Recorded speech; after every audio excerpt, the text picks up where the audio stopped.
Welcome to Lady Jane Books and Happy New Year.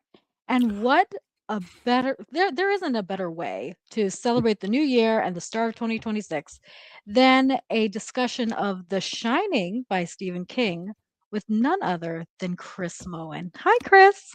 How are we doing, Jane? It's been a while since we've done one of these and chatted in a little while, except from over message. But yes, thank you very much for inviting me. Well, I'm so happy you could make it. And I'm so excited that we could finally read this because this Yeah. is a book I've been trying to read for years and it always escaped me. It was a little evasive on my TBR, but I thought who better to discuss it with than Chris? So I'm so happy that you could join. Cool. Yeah, exciting, exciting. I read this for the first time a couple of years, but about 2 months ago, I think. I read it then, and I sort of have this promise to myself every year that I'm going to read like 2 to 3 King books, and I didn't read any at all last year. They're just, I, you can probably see they're above my head. There's a lot of them, and I've read a lot of them, but more to be read. Excellent. Well, this one we can finally knock off the list. I had seen the Indeed. film many years ago, um, but I didn't really pay attention to it. It was kind of one of those things that Hmm. was running in the background, and I knew of it, but then I thought, before I really dive into the film and see it to analyze it, I really wanted to read the book first because Hmm. it is such a famous Stephen. I think this is probably one of, if not the famous Stephen King book personally, Yeah, well, it's probably the most famous, most I should famous, say. the most famous film, certainly the adaptation, and therefore that is sort of fed into popular culture. When you get one of the great cinema auteurs to make a film of one of your books, then it'll tend to do that. Yeah. I think there was a little controversy around the film, though. I think there's two, right, adaptations, if I Oh, is recall. there? I think so. I think there's the film, and then I think there's like a TV series. I could be wrong, but Interesting. I think there may have been a little bit of controversy, but I'd have to research that a little bit better. But I do think the film is so iconic that I definitely had to read the book. So Yeah, as far as I know, King's not a fan of the film. yeah, I think so. I think that's true, Which is and funny to think about, isn't it? yeah, I mean, I can sort of see why in a lot of ways because I think it does change a lot of the kind of messaging that I think King had put into it, if you know what I mean, in lieu of making it more of a character focused horror film, if you know, with real threat in it, rather than the kind of brooding, atmospheric, kind of impending doom book that we have. Yeah, excellent. And I think this is a real masterclass in suspense. Mm, And as much as the film was suspenseful, I think the book was actually even more suspenseful in some ways. yeah, And I think that's very hard for a book to do, personally, because it's a totally different experience watching something on the screen and then reading the words on the page. And I think that this has probably been one of the most suspenseful books that I've read ever. yeah. I mean, it's definitely suspenseful. And in fact, I actually think it works in some ways better if you've seen the film beforehand because you know what the ticking time bomb is. We talked about Hitchcock beforehand and his kind of definition of suspense is, show the audience that there's a bomb underneath the desk and that everybody's ignoring it for a while, and that's how you keep suspense up. So if you've seen the film and you've seen the horror and where it sort of ends up, I think the book, because it's such a brooding, atmospheric kind of piece, that it's suspenseful because of that, alongside the just general feeling of things not being quite right, which is, I think, pervasive through an awful lot of King's writing. I definitely agree too. So before we dive in, let's do a little bit of a character introduction here. Okay. So our main character is Jack Torrance. Hmm. Okay, he is a young, pretty young, like family man who struggles with addiction and alcoholism, and also a temper Yes. that unfortunately is becoming less and less controllable. Um, he- so again, I have the image of Jack Nicholas in this, but I think the book character of Jack is a little different. I do think he seems to be a little bit more young, a little bit more like outwardly put together than what Jack Nicholas portrays on the screen. Um, and so I was kind of surprised about that. From the outside, it kind of seems that he is this family man, like he has this lovely wife and child. Um, but you're already getting the sense that he's a little bit down on his luck career wise. and that things are kind of spiraling out of control for him already, even before he even steps onto the Mhm. Outlook's premises. But what was your initial thoughts? Yeah, so it is definitely a case of he's the man who seems to have it all, but he's in a voyage of sort of rediscovery because of his own actions in some ways. So he's had a career, it's fallen apart. He I think it's a very 70s story, I think, in that way of a depiction of somebody having to rebuild and kind of face the consequences of their action and then society seeing them differently. So he obviously had a position where he was a teacher and people looked up to him, and then he abused that position, or certainly his temper boiled over and he caused somebody harm with it. So he lost that position and that kind of admiration of people. And he was left in a situation where the only people he'd really left to rely on were his wife and son at that stage. And so he figuratively and actually has to escape from his old life to up to the mountains and hide himself away, that sort of enclosed space of being in the mountains with those people, and sort of rebuild his life. And it's sort of intimated, I think, in a certain way that he's also trying to find himself at that same stage, trying to, while he acknowledges that his temper plays a problem, he also kind of is making excuses for himself as well at the same time. You know, he's not totally accepting it. It's like, oh, the environments or things happen to cause that to happen, rather than necessarily, oh, I effed up. Yeah, seems to have a very strong external locus of control. Like he seems this idea that like things are always happening to him, and I have to plug in my computer there before I lose you, but um, he seems to be the type that things always happen to him, and he doesn't necessarily seem like a person that he has a big sense of internal control. And I think that was kind of interesting to set up right away, where you can see that he's lost his job at the university teaching. You know, he lost his temper at a student that was just advocating for himself. Hmm. And you do get a hint that there's been a lot of strife with him within his family as well, as much as he seems to love him and seems to seek out these opportunities to provide for them. You get the sense that things have not been good either. So, Yeah. Chris, can you comment on that for a few minutes while I go plug in my Yes, computer, I please? can. Yeah. So yeah, I think that's that's a good point to sort of make about his character, because he is eternally in the place of now, that he's just right around the corner from his big break, or his big thing that's going to save himself and his both his marriage, his career, and his just success as a person. So it's quite difficult, I think, for him to accept where he is as a person, because as we'll probably discuss in a short while, he sees himself as the prototypical or stereotypical male within a family, of being the guardian, provider, all of that kind of stuff, and his family relies on the fact that he is going to provide and be the guardian for it, and the fact that he sort of abused one side of that by breaking Danny's arm kind of goes against that whole notion, and sort of cuts into the core of who he thinks he is, and then his just general acceptance of or non-acceptance of his issues at the heart of it, and how he goes about and deals with that. So yeah, it's an interesting character study insofar as it sets up what would be the character that we see in the hotel, and actually Mm, something that the movie does, I think, very differently from this is actually where the line gets drawn between the influence of Jack Past and his father and his character, and actually what is responsible for the change, and how is he susceptible in that way. yeah. Did I I, did I hadn't real feel all right?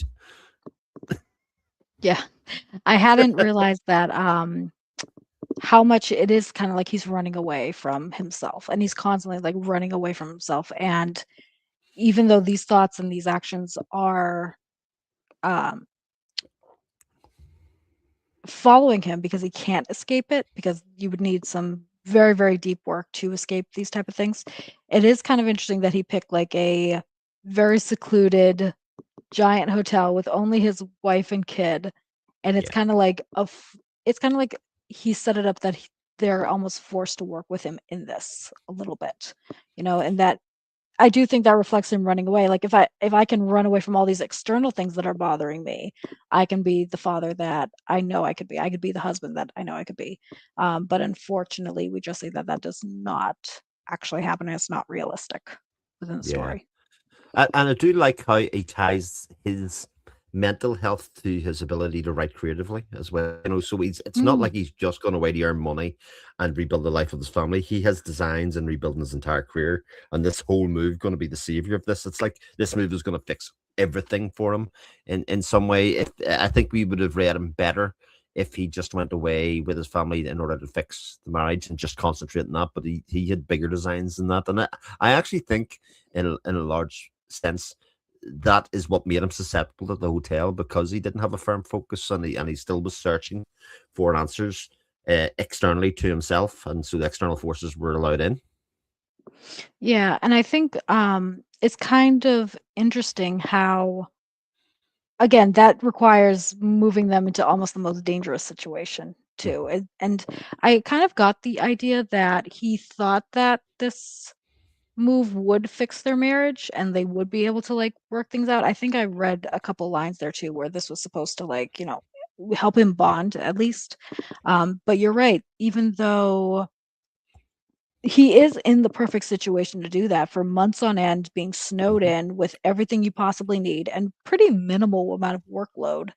Um, he still gets sidetracked from like, oh, well, I have to concentrate on the hotel. Well, I have to concentrate on my writing. Well, I have to concentrate on, this wasp nest. And Yeah. like he kind of shoots himself in the foot a bit again. And I know that's the nature of like his addictions and his personality type, but it is kind of interesting to see him literally have set up this where if he had approached it in the right way, it could have been very healing and for them as a family to come together and face these really dark things. And in a way they did, but in the most destructive way possible. Yeah. It's almost as if when things are going well for him, he's looking for something to break it and Yeah, to it's like get in the way. self-sabotage. He's self-sabotaging, but he's also got this sort of male hubris in the male ego to kind of say, "But I'm bigger than whatever this is. I'll fix it myself. I'll be able to do everything. I'll have my cake and eat it. At the time, I'll be able to do this thing that's taken away from the good setup that I have here, and be able to control it." And of course, spoiler, he can't. No, you can't. And I don't know if there was really any way to fix the situation for him. And I know we can talk about theoretically that like, Mhm. oh, well, if he like didn't I kind of just contradict exactly what I just said. But I really don't know if there was ever really a chance for that to happen realistically, even if the hotel wasn't haunted and didn't have all this shady past and all this energy, I don't know if as a character he was already too far gone for it, Yeah. Well, So to me, he wasn't taking the right steps to really deal with his issues. Like you've said, he was running away. But one thing I would say about the character of Jack is, and again, I have to give credit to the setup and writing here, for everything that he's done wrong and kind of how faulty his personality is. I think we root for him quite heavily. We are yeah, rooting for him to be better. We are rooting for him to have salvation. He could have been such a sociopath and to the point that we couldn't warm to him and we just wanted the kids and the wife to be saved from him. But the reader, even though it's a horror book of a sort, you still have this dream of a happy ending. You can see the happy ending. It's just on the next page. If he could just do these couple of things right. And I think that's one of the things that propels the book forward is that idea that there is a happy ending on the next page. yeah, I think so. Yeah. Or like if he could just get a handle of this, or if he just tempered his temper at one more, just have that one modicum of control, and then Hmm. take the next step and the next step, and then eventually grow it. But yeah, I think that's probably one of the deeper themes of this book as well. Yeah. That you root for him, even though he's not a great guy, but you see that he's suffering from something Yes. too. It's not necessarily that he's just a bad guy. It's that he is struggling with something that he cannot handle himself. And I think Yes. that's the entire impetus of the entire book and the hotel. And like he's caretaker of this giant hotel by himself in the most hostile weather and thinking that he can control all of this and like hold it down. But he can't. He actually can't. So I think that's an interesting metaphor to put throughout the entire story. Actually, my favorite scene in the entire story, and we'll probably touch on it later, I'll come back to it, is the bit where he can't discern the difference between now and then. You know, Mm. there's this scene was written where he's kind of the lines are blurred between where he is. He's looking at his past and reliving his past, and he's in the present, and he's not really sure which version of himself is where, and he's just battling with his own demons at that stage. And the line is blurred because he hasn't really changed and he hasn't really taken action about it, you know. So I think that's a very powerful kind of section of the book. I think also, are you talking about like the party scenes where it's kind of like the past and present and the parties from the, past were there and the unmasking and all of that like crazy stuff going on in the Well, not so much hotel about itself? Or are the you talking hotel about something party. else? I'm talking about his past when he kind of revisits his childhood home, and Oh, I see. he's Yeah, yeah. dreaming of Oh, that's that from right. the Yeah. past, and he's kind of in the hotel, kind of thinking, and he wakes up, he comes to that kind of lucid state, and he's not sure whether he's still in the past, having the dream, or whether he's in the present, and I just found that whole sequence kind of very reminiscent of who he was as a character, you know, because Yeah. he was haunted by things and an abusive father. His father was basically the same character as who he's fighting against now, and he's fated to relive the same life as his father in a lot of ways, even though it was a very unhappy one for himself. And he, like I say, that line is blurred from it. He's not sure whether he is his father or whether he's got control of himself. Oh, Then that's mirror right. that Yeah. against Yeah. the hotel And and himself, you know, and who's in and the charge there as lines well. like take your medicine or something, which is what his father would say, and Yes. like he starts bleeding into that. Yeah. I think you're right. I think you're absolutely Yeah. right on that. Moving on, we also have Wendy Torrance, his wife. So, Wendy.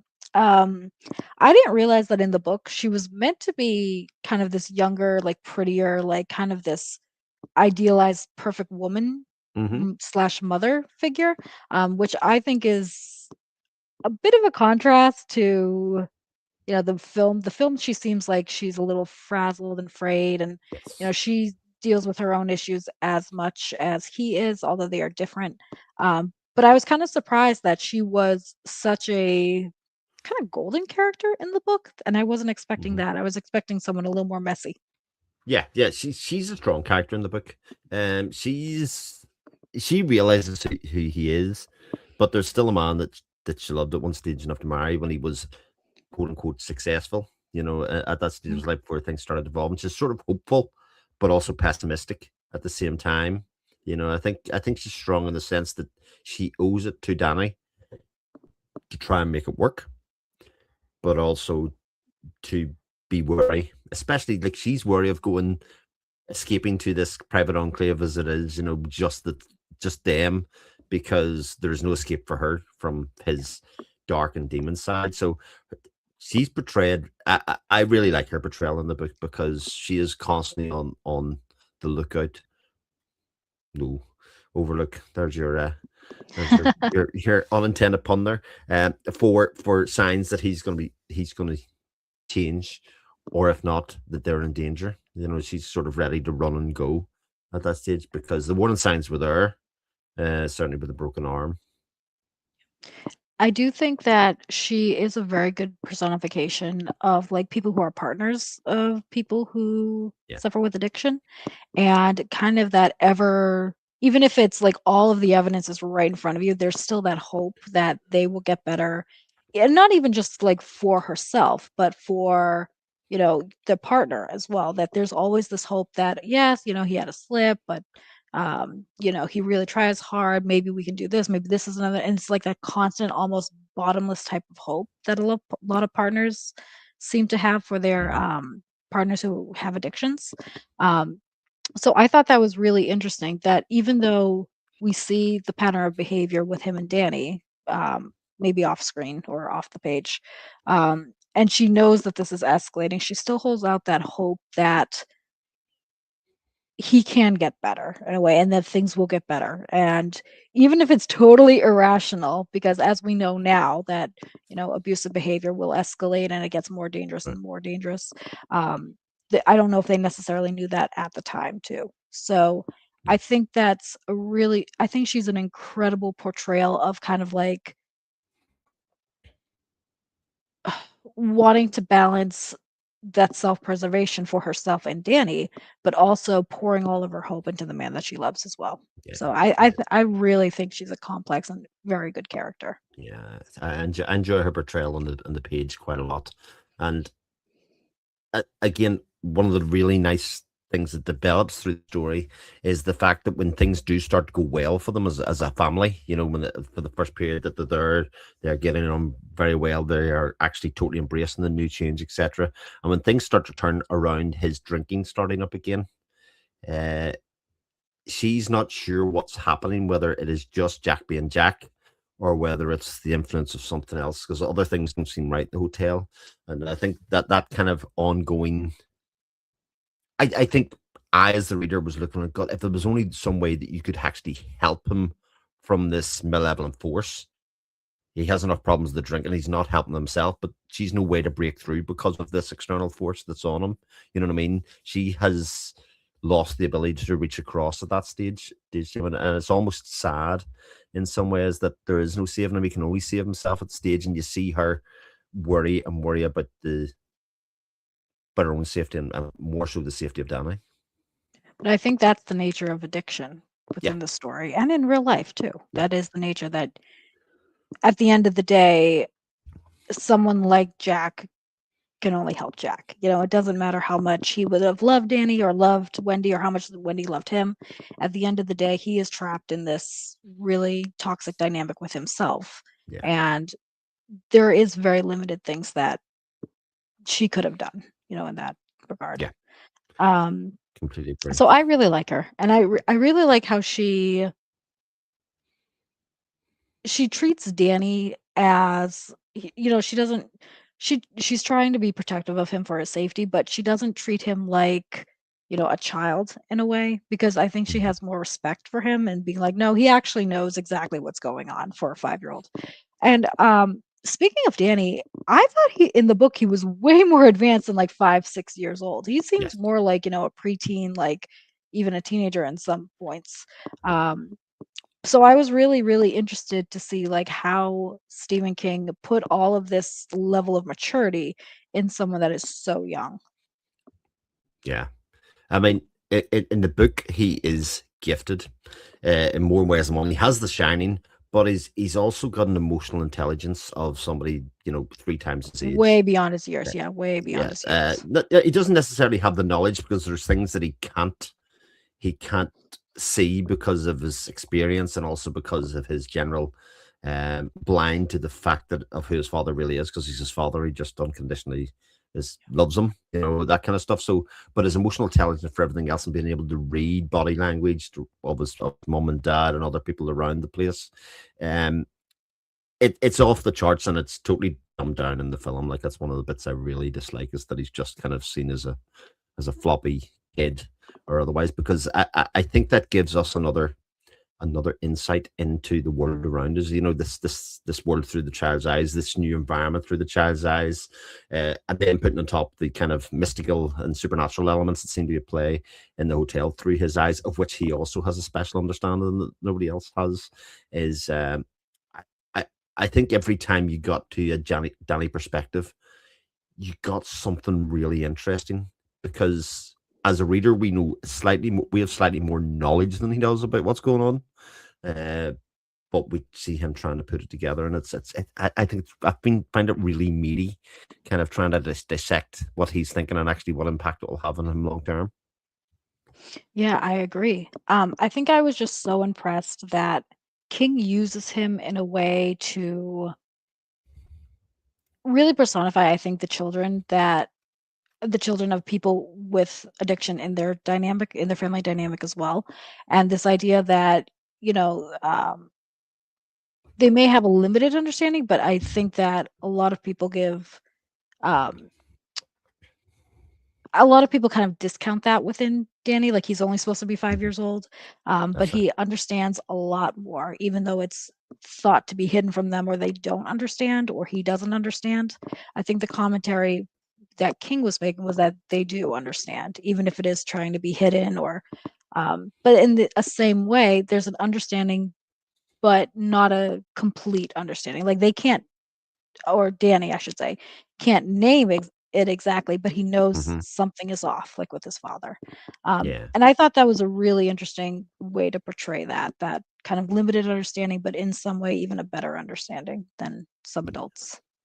And to that point, the way that Danny has dealt with the breaking of the arm in his case, if that was an adult, that'd have been a very hard line. But Danny's able to rationalize it in a way that an adult couldn't. If you know what I Yeah. mean, he's able to store it away and not let it affect his long term relationship with his father. At that stage, you can be worried and be afraid, but he senses the change in his father with the influence of the hotel way stronger than anybody else does, even though he's the one that has the experience of abuse kind of much more clearly across it, which I find really interesting. And of course, you also have his inner voice, his Tony, is the kind of projection of the person that's looking after him, in his own ways, his subconscious or otherwise. Yeah, I thought that was really interesting because Tony seemed to be so scary at first. But Hmm. then once you get the reveal, it makes a lot of sense that this Yeah. is a part of Danny's mind that probably is where the greater understanding is coming from. It's just we don't necessarily see that, but there is kind of that mix of past and present, like and past and present, or future and present, and really, like he is actually just a future version of him that Mhm. understands this entire dynamic. That's kind of funneling it into him now for survival, which I thought was very brilliant. Yeah, yeah. Yeah. For what is essentially a three-hander, it becomes a bit of a four-hander after that point. But I think that mix of perspectives feels really diverse for what it is, even though it's the one family, and again, whatever 500-600 pages here to keep that going over that length of time, I think is a real testament. I agree. I agree. And I do think going back to how you were saying that Danny handled the broken arm thing, Hmm. I think both Danny and his mother are kind of the personification of coping mechanisms in Hmm. abusive dynamics.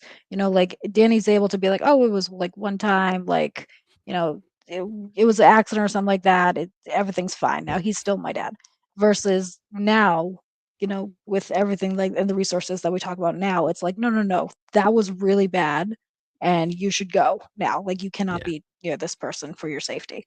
And I think absolutely. that is kind of a personification of the psychological like defense mechanism for Hmm. people to stay in relationships like that, like kind of that minimizing, that brushing off, even though in reality we know it's getting really, really bad and it's going to get worse.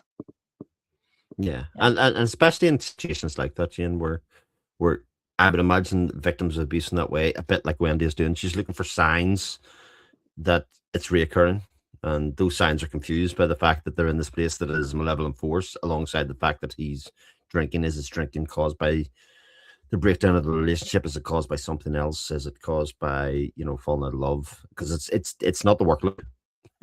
He doesn't have No. much of a workload. It's a very easy job. He has nothing else to kind of distract him from the outside. So he has no excuse. But I think that dynamic where they're all kind of looking and you go from Wendy wanting to run away and be safe, and Danny basically saying things are okay at the moment, and then him being worried in the flip flop of that to the very end where there's almost like a panic and a like you talked about in a thriller sense as the pace picks up towards the end, and you kind of go right, run, run, run, run, run.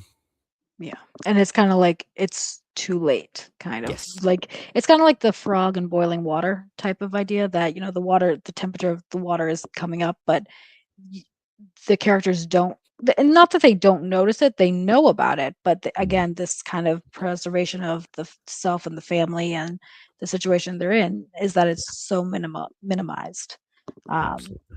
and I do think a lot of victims from like DV and domestic abuse and just abuse may experience that as well. And so I think for King to put it into a book is very interesting, Yeah. especially for Yeah. the time. So. Yeah. We also have Halloran, Mm. which is a really great character. I enjoyed his segment so much, and I liked the relationship he had with Danny. And I liked kind of how he was kind of this guiding force and kind of this like escape hatch for the family.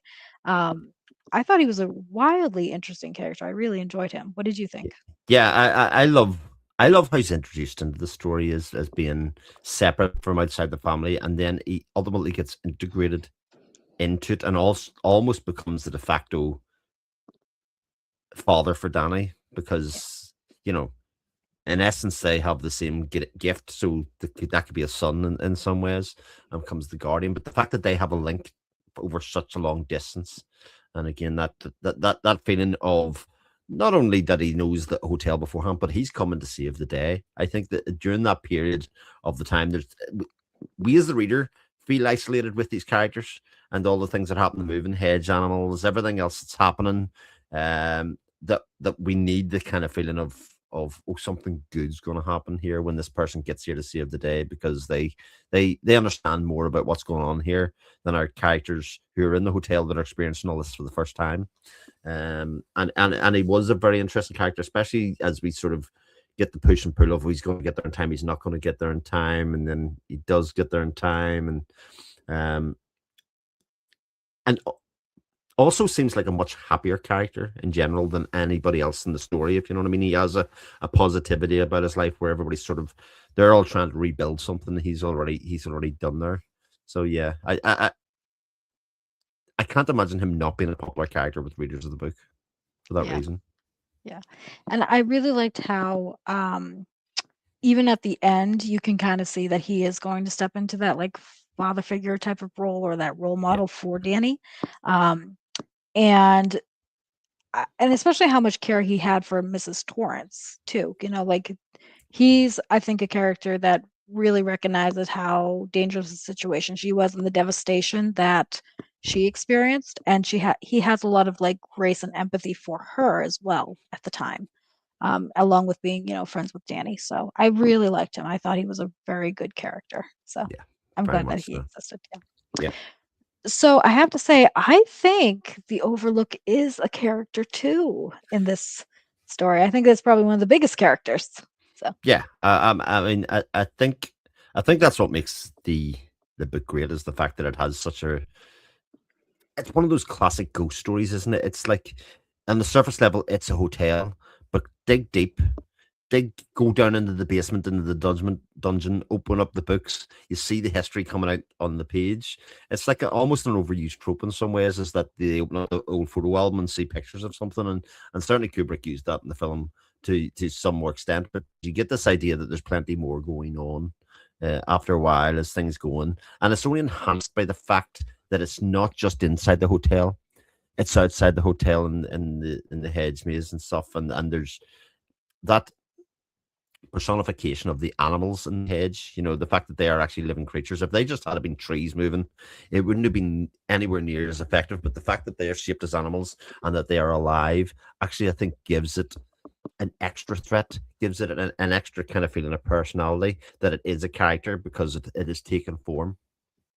I totally agree. I was a little bit taken back by the hedges because to me it felt a little bit like cheesy. Like, oh come on, like the topiaries are coming alive. Hmm. Um, but one thing I did kind of like is that I wasn't sure if the hotel itself had was attracting all of these like really dark um personality people, and that's where the history came, Mm. or if the hotel had just happened to have all of these like seedy things happen. So I wasn't sure if it was like kind of like how we talked about in Pet Cemetery. Like Hmm. you were saying that you didn't necessarily believe the extent of the graveyard's power at the time. Hmm. I wasn't sure if the extent of the Overlook's power was that it it itself was bad and just happened to attract all these bad things that just added to it, or if it was just the energy of the people there that were doing nefarious things that it eventually just soaked up to be. Yeah. So that's one thing I kind of struggled with. I wasn't quite sure where the lines were on that. And I think that's probably intentional because I think that's part of the mystery element of this book is that you're wanting to know answers of why it's like this. And I don't think we really get them. We get hints. We get it's one of those things you get a revelation within a book and you go, oh, that's why that's going to lead to a revelation, a reveal starting at a stage. But there's too much kind of wrapped up in the mystery, the discovery of dead bodies, etc., in rooms that you can't go into. They all sort of indicate a feeling or an idea. But I do like your theory there of the fact that it's a sort of collective thing of people's negative experiences never leaving the hotel. Therefore, the negativity and the problems that people bring stays in the hotel, and those people can never leave. Because I think that's a very strong metaphor. Is you're sort of trapped and wallowing in your own problems, and that these people just, regardless of what happens, will stay in that state and sort of like misery together. So I really like that kind of analogy you made. Yeah. Yeah, and that kind of sticks with what Jack is experiencing, that kind of wallowing in self-pity and wallowing in that external locus of control. That's And right. that if he, if it wasn't for his wife and family, he could be, the manager of the hotel and all of that. Yeah. I also do see it kind of as the glimmer of addiction within the story, Hmm. because Jack says a couple of times like, well, this is the place for me to be, this is where everything's going to get better, like, you know and especially when things become a little bit more nefarious towards the end, it's that promise of, oh, if you do this, you're going to be manager of the hotel, like this, all your problems are going to go away, your family's going to respect you, like you're going to be like the big cheese.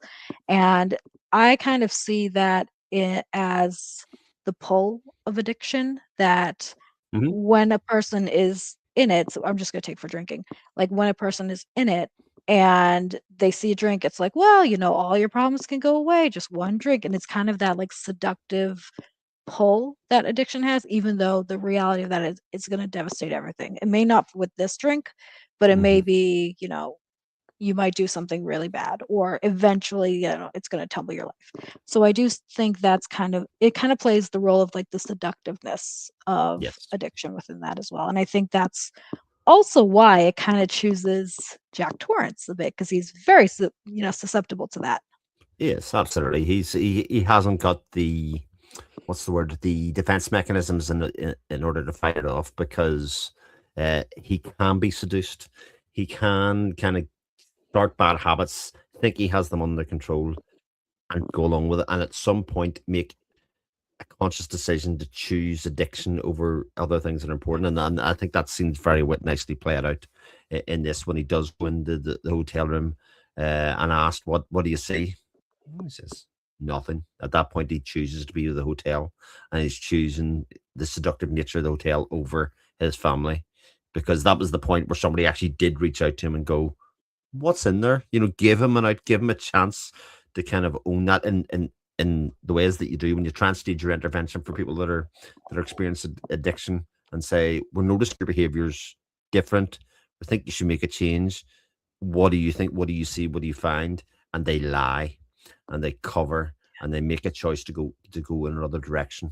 And at that point, that's where the book becomes really dark. That the flip the switch flips at that stage Yeah. to say, right, there is real peril and danger now for everybody else involved in this hotel because for the want of another 70s movie, he's went to the dark side. Yeah. Good. I like the connection there. Um, yeah, and I do agree. I think that's where it gets really dark, because it's seen as this choice, but within addiction, it may not even look like a choice, Yeah. So, and I think that's what a lot of people don't understand. But I think this book really expresses that quite beautifully. Yeah. Mhm. Yeah. So, speaking of which, we also have a ton of kind of unsavory characters in this hotel. Like we Mm. have this, the lady in the bathtub, we have the man in the dog suit, we got a lot of history, I think, about like corruption and violence. And we have a lot of like really dark, uh, everybody at the party is kind of off and That's weird. right. Um, what did you think about that? Like, just to, I mean, I know it's to drive the idea that this hotel is evil, but I think it's quite interesting that he shows the idea of like a party and like this like kind of roaring 20s 30s like golden age type of thing, but yet there are some really really gross scenes. So what do you think about that, Chris? Yeah, I mean, it's hard not to that kind of 20s, 30s thing, not think it's stuff like the Great Gatsby and stuff, because it is, there is a seductiveness in that world as well, in much the same way. And it's this idea that, especially if you're a character like Jack, who isn't dealing with issues, is looking for a better life for himself and thinks he's capable. I think he deserves it really more than anything else. That when that kind of party scene plays out, it's almost like another thing, seductive side to say, look, you belong here. Look around you. Look at how your life could be if you embraced the hotel and did that kind of stuff with us here. And it does it in a clever way, because again, it brings to life some of the darkness. It's um that classic play of the devil, so to speak. That you make the evil theme enticing, and all the things that you want in life, whereas really it's asking you to give over your soul, which in this case it very much is. So it's a very, to me, it's very on the nose in that regard. And especially, Kubrick takes it a bit further, even within the film, that idea that if he chooses and co-opts himself over the hotel, he will exist through the entire history of the hotel and be co-opted into at that stage. But it sort of plays with this idea of reality and unreality. We're inside Jack's mind at that time. None of the stuff is actually happening. It's sort of playing on him, and he's sort of looking through the windows and kind of seeing how happy and glamorous everything is around here, and seeing a time of the hotel in itself being glamorous, even though in reality what it is today is just a place that's getting old with a dodgy boiler down in the basement that needs the steam let off every so often, and Yeah, nothing glamorous about it. it has like decaying people in the bathtubs, like Exactly. Well, nobody's um even checking it and cleaning every room in that instance. You know what I mean? That like that it's been left to decay, and it's been left to people not caring and looking after it. And but at the same stage, here's a party. Here's very the flapper girls. All of that kind of stuff is present here as well. yeah. I think also something that just popped in my mind is I really enjoyed the scene where he's thinking about writing a book about Mhm. this, and he calls his old, or I think the friend calls him, I think his name is Al. Um, and he calls him being like, "Oh, I wanted to know more," or or I forget exactly how that scene happens. I think he ticked off the manager, and the manager called Al, and Al was like, "You're not writing a book about my hotel." Um, and I kind of really thought that was interesting because you could see him lose a friendship over his ambition, Oh. and I do see that it also connects to his addictive mindset. Like that idea of like he didn't really care if it was, you know, looking bad on Al or anything like that. He didn't really care that this was Al's hotel and his livelihood. He just cared about what he could get from it and the book that he could get and the money he could get from it. And even though Al was the one to really ride or die for him, Hmm. um, and I think I thought that was a very interesting scene to King to put into it because his family is there. Like for all intents and purposes, his family's already there. We've already established that they are trying their best to work through this. But this is someone who is very much like him that I think was working on his drinking and had kind of like dug himself out of it. And That's right. Jack was, and he was kind of a lifeline to Jack. Like he was the one that like convinced him. He was kind of covering his behind, so to speak. And Jack could not help himself but to wreck that as well. And I Hmm. thought that was really interesting. And I think that represented this idea that you can lose a lot of friends through, addictive behavior. And the addiction didn't care, if he wrecked his lifeline. You know what I mean? So Yeah, I thought that was a very interesting scene. I really enjoyed that scene. yeah. I hadn't really thought about that, but there's another example of him making a choice long before he opened the door of room 217 or whatever it was at that stage. He made a series of choices throughout his life to kind of not take the right path and save himself. he was just going to be sabotaging himself, and sort of like the end was almost inevitable, whether it was at the hotel or at some stage later. And in some ways, it's better that he ended in the hotel in that way, because it was just doomed to failure back in the real world, if you want it, at some stage, at that stage, because all the signs were there. Speaking of doomed to failure, the whole scene with the wasp nest. Mm, I mean, I granted this was kind of the first instance that we could see Jack making very, very, very poor decisions, yeah. that obviously put his family in danger. But I was just kind of dumbfounded at that one because I'm like, there is no. On what planet would you think that putting a wasp nest that you don't know is active or not? Granted, we have like the bug thing and all that stuff, and like you Hmm. thought it was, but placing it right next to your son's bed in a place that there's very limited contact to the outside world, is not near any medical facilities. You're kind of isolated. And at that point, it wasn't even, I don't see it being an influence of the hotel at all. I saw this as Jack was making bad decisions already on his own. Yeah, Um, I thought that was a very, very intense way to introduce that Jack didn't need the hotel not to make poor decisions. Jack makes poor exactly. decisions all by himself. So, and that one really kind of freaked me out, that scene. Yeah, I think it's a great point, and to me, it has two edges.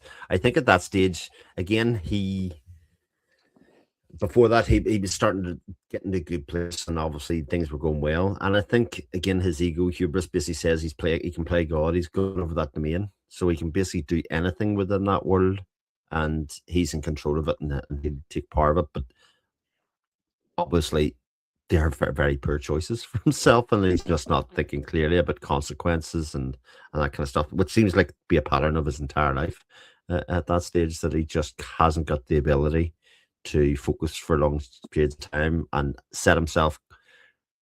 He never grew up, and at a certain point, he still wants the things that he wanted when he was younger. He still wants to party. He still wants to, to to write and do all those things, and he's not prepared to let those other things be in control of him, like his family. They just sort of should exist while he tries to figure it all out. At that stage, and he thinks he's so close, but yet, as you say, he keeps on doing stupid, dumb stuff right across the piece.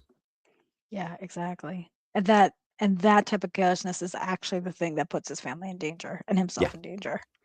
Um, absolutely. which is funny because I see a lot of overlaps between him and the protagonist that we already talked about in Pet Cemetery. It's kind of like that Mm-hmm. same, like, um, male figure hubris of, I can play God, I can control all this stuff, and I don't want to face like the really hard stuff that a lot of King's male characters seem to have. They do. So I thought it was kind of interesting that this mirrors a lot about, I forget the protagonist's name, but when we had our discussion about Pet Cemetery, we're seeing a lot Yeah. of overlap between the two main characters. Yeah, and there's plenty more characters that are like that within King's stories. I mean, you've got to imagine this is a personification of himself, in some ways, taking his character, warts and all, as maybe a father that isn't always present or isn't always available in the same ways, keeps on making poor choices for himself, even as a young man at those days. And we obviously, he's been well documented his problems after that, and then later years as well. So I think he utilizes what is a very strong archetype throughout most of his writing, to create these flawed characters, but with enough kind of, he's not writing from a self hate point of view. You know what I mean? He's not making them completely unlikable. He's not making them people that you can't identify with. I think I think that's an important distinction to make about his writing. Is if he's writing about himself, he's not doing it because he totally hates himself. He's doing it to realize and make sense of maybe his own decisions, and the want that he could be a better person than what he is. I totally agree. I totally agree. Um, so towards the end of the book, Mm, we see that he's been locked up in a pantry, which I thought was very nice of Wendy. Like she could have locked him up in a freezer. Okay, Yeah, let's just, absolutely. he had the food, like he was fine. He had heat, shelter. Like for a captive situation, it was probably the best. Um, and we kind of see like this influence of the hotel, and also, um, well, even to like turn back on that, we get a lot of both Danny and Wendy's kind of personal stories as well, and kind of the influence and like the just role that those make to make decisions as well. Like we kind of see that Jack has had like an abusive father himself, and that Yeah. he's witnessed a lot of like abuse towards his mother, and you see how those permeate some of his thought processes, especially when things turn really bad and there's a lot of resentment. And we also see that a little bit with Wendy, with her, hypercritical mother, and that she has her own baggage that kind of was brought into this marriage. But how do you think all of that played into all this, even separate from the hotel? I'm curious to hear about your thoughts about the background of these characters. So how they make the people that they are today? Yeah, Yeah. I mean, we talked a little bit this before we start. It's almost like that father becomes son, becomes son, becomes son, becomes son in some ways, and Mhm. maybe maybe the mother becomes the daughter. I'm not so sure that that's as equally played out a trope as certainly in literature and in movies and stuff. The father becoming the son, becoming the grandson, etc., is still as old as time in some ways. Maybe women are better at rebelling against the natures of their upbringing or otherwise. But definitely from Jack's point of view, again, we see that kind of he's just doomed to repeat the life that he has. And I think it could be argued, given the circumstances he grew up in, that his father actually did have difficult times. They probably didn't have as much money. They were born maybe out of poverty. There were more reasons, and he definitely didn't have that situation. Even though he's kind of moving for a job and for money, he had it well off. That wasn't the reason he was drinking and abusing and that kind of stuff. And that obviously passes on the idea of Danny. And for Wendy in the same way, again, the fact that she is a strong character within the book and the story. Um, how we're sort of I often say this, we're all products of our own experiences in one form or another one. Um, I think it fleshes out the characters to an extent that lets you see that their actions are more than just reacting. At that time, they're very much kind of deep ingrained, especially for Jack in terms of like, did he ever really have a chance to save himself? Was he always doomed to feel, whether at the hotel, and sort of talked about this a few times. It could have been anywhere. It could have been at home. If they had stayed in the same place and he hadn't been fired, would he have really seriously hurt Danny at some stage? The path and the warning signs were all there. Um, so yeah, and the pantry itself, like there's a couple of bits about the pantry. He obviously has the conversation with the former caretaker in there. Yeah. Had to look up his name is Delbert Grady. Yep. Great. And yeah, so he talks about the relationship and about again him sort of being part of the consciousness of the hotel, about the hotel being disappointed in Jack and all of that kind of stuff, and then the fact that Jack escapes from the pantry somehow. Yeah. Again, turning up the thriller tension a little bit to say, this isn't just in Jack's mind. There actually has to be a manifestation of this in some physical form, that the hotel has some sort of physical control over the world around it. And again, that makes it that much bit more leery and frightening if you look at it that way. I actually also really think the character of Grady is quite interesting. I think if my memory serves, it was kind of set up that he was the previous caretaker and Mhm. he had killed his family as well. Yes. Yes. Um, and I thought it was kind of interesting because I think Jack had this idea like, wow, that was insane. Who could ever think of that? And also when we meet Grady, he's kind of taken aback by like the way he speaks, even though he doesn't have as much formal education. Hmm. And I kind of see him again as this personification of the hotel, making addiction and making like bad choices very seductive, because he sees Grady a little bit as almost above him. Like, even though Hmm. they were both caretakers, he kind of is like, well, how did you get that, way of speaking with only like 10th grade, education, or something along those lines. And even though he knows rationally what Grady did within his history of the house, he kind of discounts that, and he's like, wow, like he almost looks up to him in a way in that moment. Hmm. And I see that again, he Grady is kind of the personification of the hotel being like, well, all of your dreams will come true if you do this really heinous thing, and be rewarded just as Grady was rewarded. Yeah. um, so I think it's kind of interesting that he is the one to talk to Jack in that last moment of Jack being like within his own wits. um, and I think it was a very, because in the film I never really understood the role of Grady. Yeah. I think that's something that Cooper could have done a little bit different or a little bit better. It was um almost like a companion or something. Someone that just basically yeah, said, "Come into this room, come with me." Wait to see what you can see, kind of thing, rather than being an inspiration or there being a connection there. right, or like, see what you could do, you know what I mean? Yeah. Look at me, Yeah. look how great, like this could be great for you too. um and again, I think that's kind of a personification of the seduction of, or the seductiveness of addiction, and the bad decisions and the bad elements that his addiction Yeah. brought to him. Because it's like, well, he did this, and look at him. He's like doing great. Look at that. Everything's sparkly and fun. Oh, he hurt his family, so I have to hurt my family to do that too. Yeah. And when you look at it from the outside perspective, that's very noticeable. But within the story, you could see how Jack would be kind of seduced by that as well, you know? Yeah. So, yeah.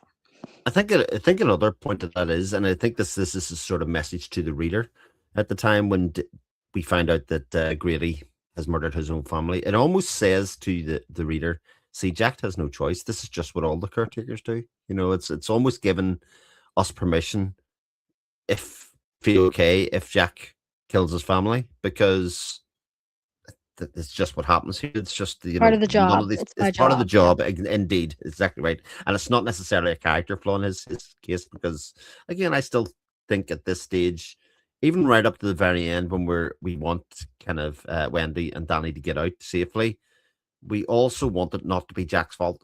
You know what I mean? Mhm. We're still rooting for him at that stage, and for us not to blame him and think bad of him, because I think there is a good person with good intentions at the heart of it. But yes, that whole scene, where Grady's basically telling him about the promises of what could be if he just played ball and did his job, kill his wife and kid, and then just become one of them. Look, there's a party here. We can have parties every night.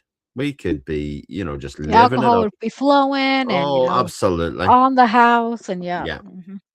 This is your sort of dream. And And dance with and like you beautiful say, women, and like, yeah, yeah, no, this kind of like utopia for him. yeah, exactly right, exactly right. And it's only the whole thing's saved just by the ending of those last kind of few scenes as they're leaving, or they're trying to escape, and that lucidity that comes back to Jack, that we get his redemption in those fleeting moments. Yeah. I loved the last couple scenes with him and Danny, where, Mhm. he's there, he's standing over, and he's got the mallet. Like, you think this is going to be the end of It's Danny. And Danny just turns around, and he just like bold face with wisdom again beyond his Mhm. years, just says like, it's lying to you. It Yeah, is lying. You are being manipulated right now. Um, and I thought that was incredibly interesting. Just kind of like, their only way out of this is facing it head on. No more hiding, no more believing lies, no more believing like a fantasy self, or like it's not that bad. It's the bold face, unadulterated truth that you're going to do this, but it's lying to you. It's not going to give you what you think it's going to. And yeah. that was kind of the way out of it for him. Yeah, I also read that as the fact of Danny basically telling him, this isn't the hotel doing this. This is you. You're going to make this decision Yeah. to lower that mallet. you can't hide behind the fact that you're powerless or you've made a choice or whatever it is that you're holding on. Look me dead in the eye, and it's you that's doing this at this stage. And Yeah. and I think that's quite powerful. Yeah. Yeah. And again, feeds into that external locus of control. Like, oh, well, the hotel wants me to do this in the hotel. Yes. And it's Exactly. like, no, no, no, this is your rage. This is your rage and your temper, you know? Yeah. Yeah. So I loved that scene. I also was a little shocked that at the end, King kind of gave us a little spice there about Halloran being influenced for like a split second. Like the hotel was not going to give it up, too. So No. as much as it was in in Jack's situation, Jack's actions, it was that kind of idea that like anybody could be susceptible to it, you know? Yeah, but in its own right, what we find at the end is that its sphere of influence was limited. You know, Yeah. it was the fact that there were so many people there and too many people that was trying to control that actually led to freeing Jack long enough for Jack to do the right thing. Yeah. And I think also it's that idea of choice, like that idea that Jack, again, as we were saying, Jack was making the choice when he was above Danny with a mallet. But Halloran had the choice to not do this, Yeah, when Danny and Wendy were so vulnerable in his care. And I thought that was kind of interesting that it's the same situation, it's that same seductiveness, it's that same, influence that Jack had, but he was able to make the choice not to do it and then yeah, scurry them off to safety. So I thought that was a very interesting way to end it. Not only yeah, just um not only just suspense wise, but also the idea that like it could happen to anyone, but it's how the choices that you make at the end, yeah. determine And the outcome. it's also one of my favorite King endings. I actually really like the ending's quite satisfying because I think it does play off on the themes that it sets up throughout the book in a way. Like I often find King has a way of subverting themes that he's been talking about in the end and sort of cheating out of it. If you know what I mean, not dealing with the ideas that he's put in here, but this one's very clearly about father becoming son, that kind of idea, kind of breaking that cycle in some ways and creating a positive image. Like Danny is faced that he faced down his father at a young age. His father didn't strike him. He saved him at the end and sacrificed himself. He broke the cycle there, and Yeah. I think that's a very satisfying end to this, in contrast to the film, which I actually hate the ending of. Yeah. I also really like that it ends with Halloran and saying to Danny, like, "Are you upset? You can cry. It's okay." Yeah. Like, and I think that that was the turning point of the breaking of the generational trauma there. Yeah. Like, you know, Jack couldn't cry. Like he had to take his medicine, at the hands of his father and see all the stuff. But Halloran's teaching him that like you've been through a lot. Like it's okay to cry because that sucked, And I think that's the turning point for this entire dynamic. That Yeah. I don't think Danny's going to end up like Jack because he's able to face that. That really was a horrible decision, a horrible situation, and I survived it, and it was tough. Like I don't have to be tough to deal with it. I can cry because the reality is it was tough and it sucked. And I really like that Halloran gave him that because it's saying that you don't have to be like your dad. You Yeah. don't have to grow up to be like your dad.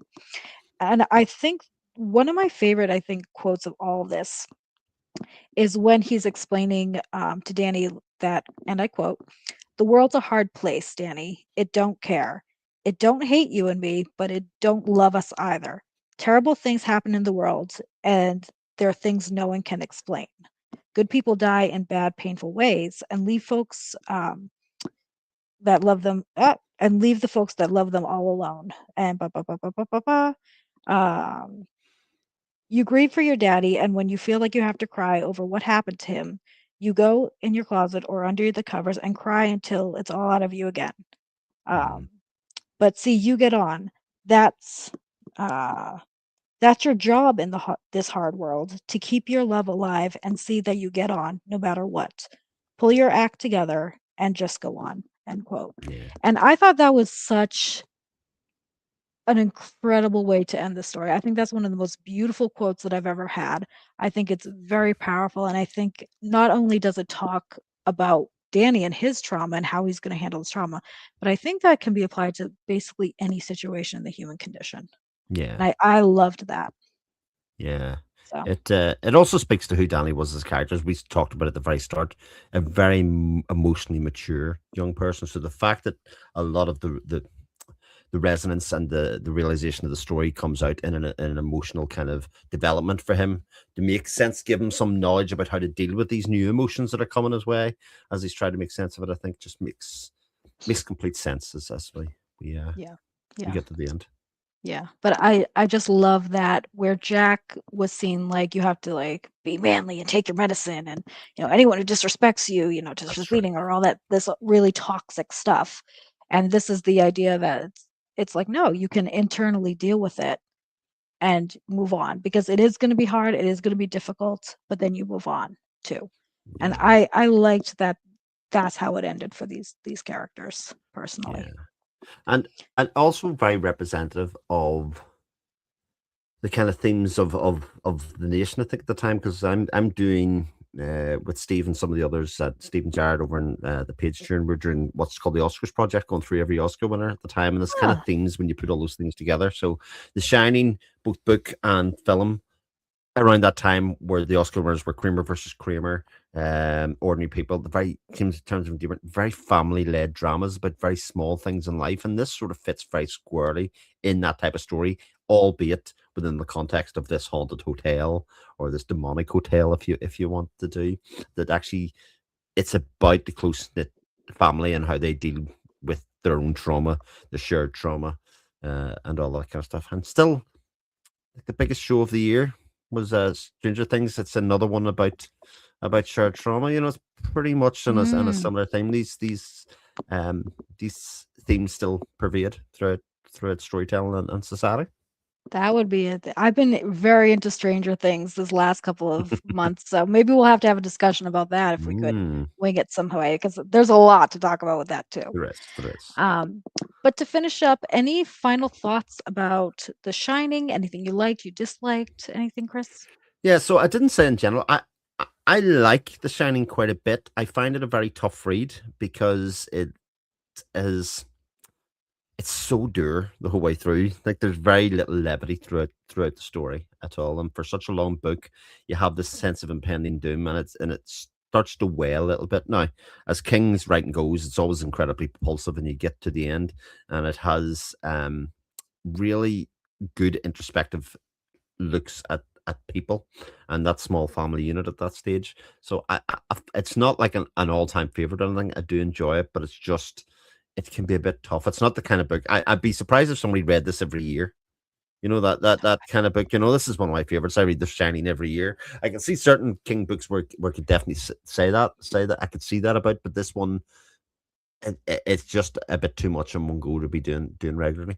The only other thing that probably should bring up and we didn't really talk about was the kind of very on the nose metaphor about the boiler, and the Oh fact that yeah. it has to be releasing pressure every now and again, or else it will explode. Which is very much the metaphor for Jack and his own temper and his life, etc. If he doesn't take regular maintenance to blow off the steam, then it'll blow up. And as it goes, he actually uses that as a positive in the end of the book to save the world, so to speak. I also find that Jack has a lot of problems with like everybody right off the bat too.